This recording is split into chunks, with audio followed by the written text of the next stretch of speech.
6 hours old, a calf is already able to stand, ready to follow the herd in the search for fresh grazing. Until they gain in strength, they are very vulnerable. They're being stalked. Grizzly bears.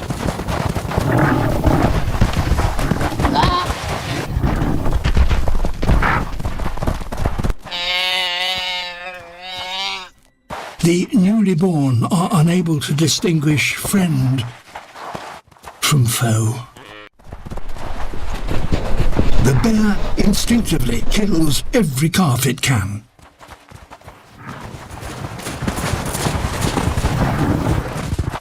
Only a few escape. But the herd is now far away.